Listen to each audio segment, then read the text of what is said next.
Good afternoon, everyone. It's my honor to be here with NCS Impact. I'm Ethan from MiniMax Global Business as a solution architect. Today's topic is Inside M3, Frontier Capability for Depth. It covers for the three things. M3 is not just another LLM. It combines with 1 million contents window, coding and agentic performance, native multimodalities.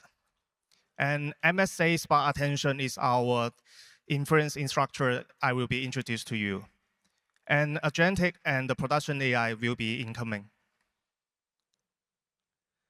A good question in the industry we could ask at the beginning, who will be the final table? As we know, for the past few years, many companies going into the foundation model industry. But the number of players still on the table is quite filling, and we could see that the table is streaming limit and continuing to be streamed. And we believe that rely on MiniMax multi-mobility capability, we could stay on the table at the end. This slide shows how we got and where we are today. We launched our first LM models at 2022. Even that time, GPT 3.5 have not yet been released. And in 2023, we launched our speech series model and reached the global #1 in 2024. Our speech series model could do the voice cloning and could do the text-to-speech, even for the Singlish and even for the Navy language over the world. It's supported for over the 40 language and the regional. In 2024, we launched a world-leading video called High-Raw. It's a global rendering, and it's supported for the text-to-video and image-to-video area. In 2025, we launched language model with leading coding and agentic intelligence, called for the M2.7. We also launched the Hong Kong export market in the 2026 January.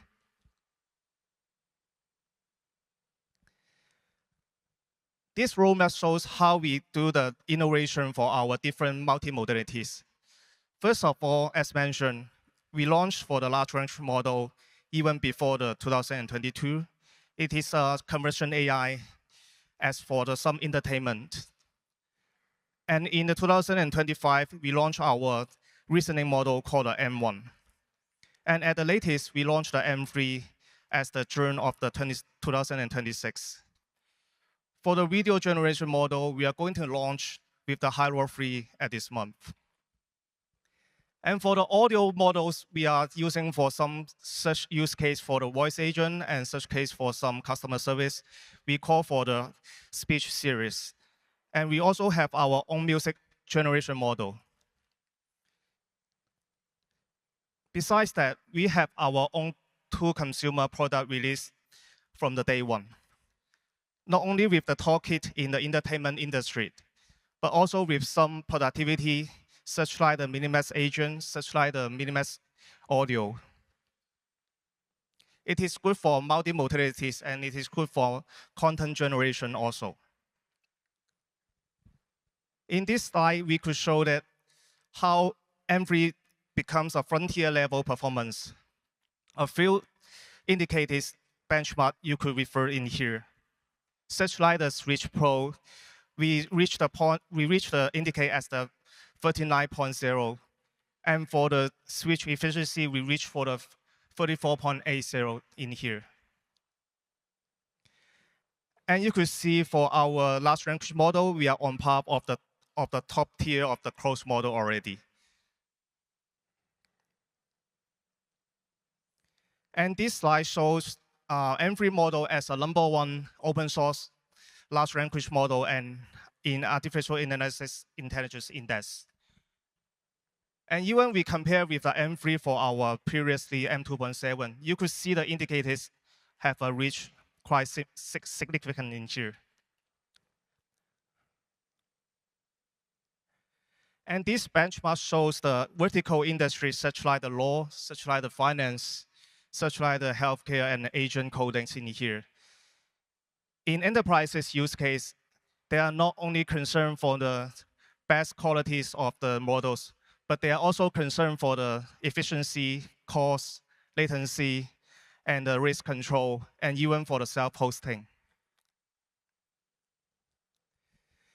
And when we reach the M3 model at the June of the 2026, we also see in the Robin router consuming reach the top of the all.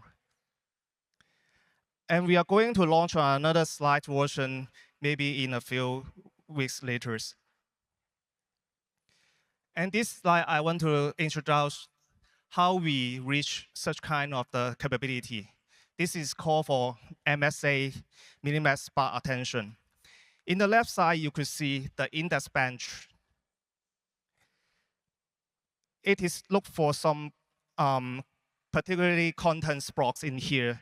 And with the sparse bench in here, it is used for compute for the index branch. It is unique computing, not waste any consumption in here. And in the right side, you could see when the prefilling latency, when we are compared with the M2 and the M3, the latency with the long contents increase is quite increased significantly in here. But for the M3 series model, it is stay quite flattered in here. And also for the decoding efficiency. Even for the KV length we are consuming is quite good for the M3 models. And this slide shows another key technical specs for we call for the Forge, an Asian native framework for the reinforced learning. We decompose of the agent with reinforced learning into different kinds of the blocks in here. We call as for the black box and the white box. Why the decoupling is quite important in here is like when the agent capability could do the self-evolving. Even in the checkpoint, CI/CD, and the pipeline in the reinforced workflows, the agent could self-evolving and identify the results. And previously, even in the human in the loop, but for right now, we could rely on some agent in the loop in the whole process. And in globally, we are the most open foundation model and cooperate with the different self-hosting platform, especially in the US market. We are work close with the serving global inference platform. And also, we are supported for the license if you want to self-hosting our model in your closed source rate. And this is the 3 demos I could show to you how M3 front-end capability to fulfill our completed tasks. The first one is that with the SVG, and it is the output with significant results in here. The second one is another famous foundation models results in here. It's quite good also. And the third demo is that we rely on M3 significantly capability in the front end. We fulfill a wipe coding as a Shanghai tourist vlogs in here. You could see the output is quite good, and even with some audio, but I've not yet played at this moment. 3 things I want to give you to take away is that MiniMax M3 is not another LLM, but just with a one open source model with a 1 million contents length, agent coding, performance, and native multimodalities. And we also have the MSA MiniMax sparse-attention to support our future model iterations. And the last but not least is that agent is a production, not the demos, but it is already into a production environment. Thank you for your listening. Thank you. That's my sharing. Thank you, Ethan.